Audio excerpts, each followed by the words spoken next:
નમસ્તે પ્રેક્ષક મિત્રો, હું ડોક્ટર મીના શાહ આપનું સ્વાગત કરું છું જીવન કાર્યક્રમમાં અને આમાં હું આપને સ્વાસ્થ્ય અને જીવન અંગે નાની મોટી વાતો કરતી રહું છું. આજનો વિષય છે પાણી અને સ્વાસ્થ્ય, કારણ કે પાણી અને સ્વાસ્થ્યને સીધો સંબંધ છે.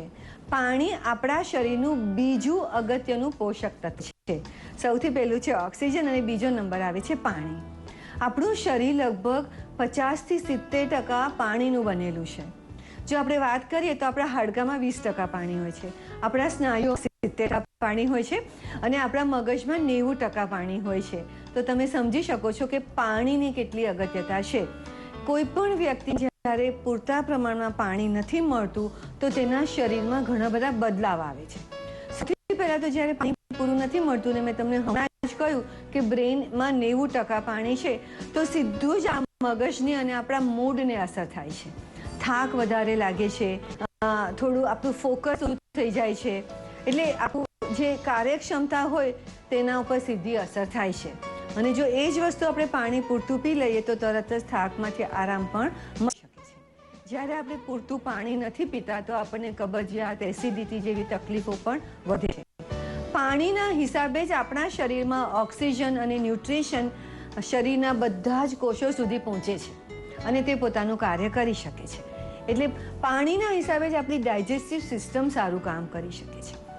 લોહી તો 90 થી 95% વોટર જ છે. તો આ બધું જ તમે સમજી શકો છો કે આપણા જીવનમાં પાણીની કેટલી બધી અગત્યતા છે. જુદા જુદા કારણોસર આપણે આજકાલ પાણી ઓછું પીએ છીએ. જો એર કન્ડિશન ઓફિસમાં બેઠા હોઈએ અને ગરમી ન લાગે, તરસ ઓછી લાગે અને સામે પાણી ન પડ્યું હોય તો પાણી પીવાનું કદાચ 5-6 કલાક સુધી ભૂલી જ જઈએ છીએ. જો આપણે બહાર ગયા હોય અને સાથે પાણીની વ્યવસ્થા ન કરી હોય તો ઘણા બધા કલાકો એમનેમ જ નીકળી જાય છે. આવી જ રીતે ઘણા બધા સમય એવું બને છે કે લોકો નિયમિત રીતે પાણી પીતા નથી. કેટલું પાણી પૂરતું કહેવાય?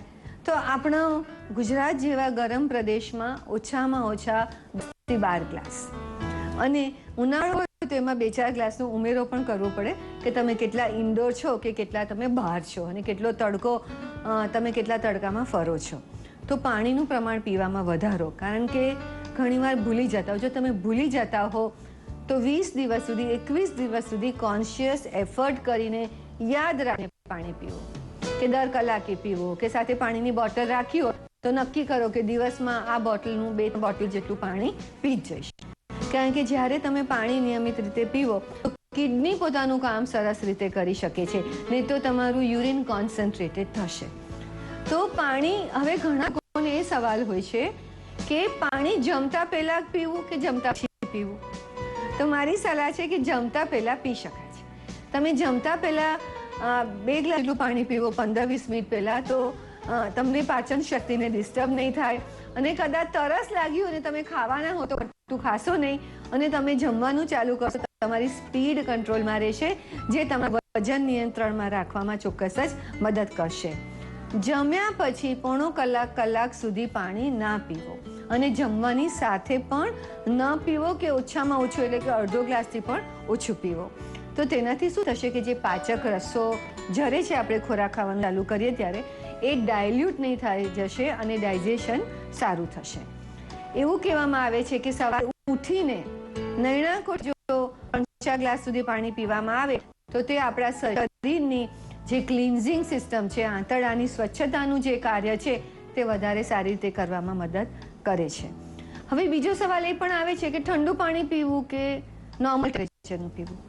તો ઠંડુ પાણી પીવું કરતાં નોર્મલ ટેમ્પરેચરનું પાણી પીવું, જે માટલાનું પાણી હોય કે બહાર રાખેલું પાણી હોય, એ સ્વાસ્થ્ય માટે વધારે સારું કહેવાય છે. તો એ પણ તમે ચોક્કસ જ ધ્યાન રાખજો. અને બીજું ધ્યાન રાખજો પાણીની સ્વચ્છતા, કારણ કે જો પાણી સ્વચ્છ ન હોય તો પાણી પોતે જ ઘણી બધી બીમારીઓમાં, જો પાણીની ગંદકીના હિસાબે ફેલાતી બીમારી હોય તે આપણને લાગી શકે છે. તો મિત્રો, પાણી બધી જ જગ્યાએ મળે છે, પણ સ્વચ્છ પાણી મળે તેના માટે પોતાની વ્યવસ્થા રાખો, નિયમિત રીતે પાણી પીતા રહો, અને આમ કરવાથી તમારું સ્વાસ્થ્ય ઘણું સારું રહી શકશે. આહાર